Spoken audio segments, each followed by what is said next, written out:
અનામત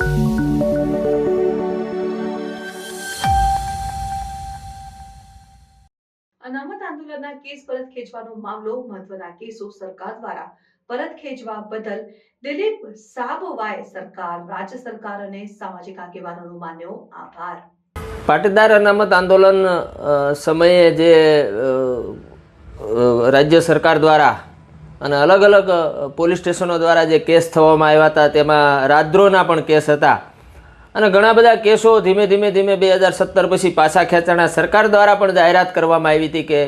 આંદોલન સમયે જે કેસ થયા છે એ પાછા ખેંચવામાં આવશે। અમારા સામાજિક આગેવાનોની મહેનત, અમારી ધાર્મિક સંસ્થાઓ, સામાજિક સંસ્થાઓ અને રાજકીય આગેવાનોની મહેનતથી આજે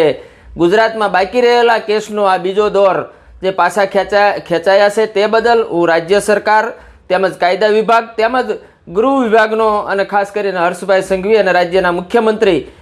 શ્રી ભૂપેન્દ્રભાઈ પટેલનો ખૂબ ખૂબ આભાર માનું છું। પાટીદાર સમાજે જે કાંઈ મેળવ્યું અથવા ગુમાવ્યું, પરંતુ ક્યાંક ને ક્યાંક સમાજના જે આગેવાનો હતા એટલે કે આંદોલનના આગેવાનો હતા એની ઉપર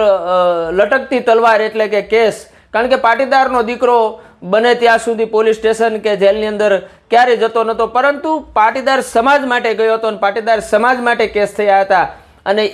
એની દીર્ઘ દ્રષ્ટિ રાખીને રાજ્ય સરકાર દ્વારા જે આજે ઘણા બધા મહત્વના કેસો કહેવાય, રાજદ્રોહ સુધીના મહત્વના કેસો જે પાછા ખેંચાયા છે તે બદલ ફરીથી હું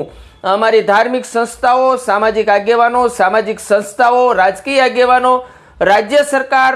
કાયદા વિભાગ અને ખાસ કરીને ગૃહ વિભાગનો હું ખૂબ ખૂબ આભાર માનું છું અને ભવિષ્યમાં પણ હજી કોઈ કેસ બાકી રહી જતા હોય તો હું સમાજના આંદોલનકારીઓને ખાસ વિનંતી કરું છું કે આ કેસની માહિતી સમાજના આગેવાનો અને રાજ્ય સરકાર સુધી પહોંચાડે, જેથી ઝડપથી એક જે પાછા ખેંચાવાની જે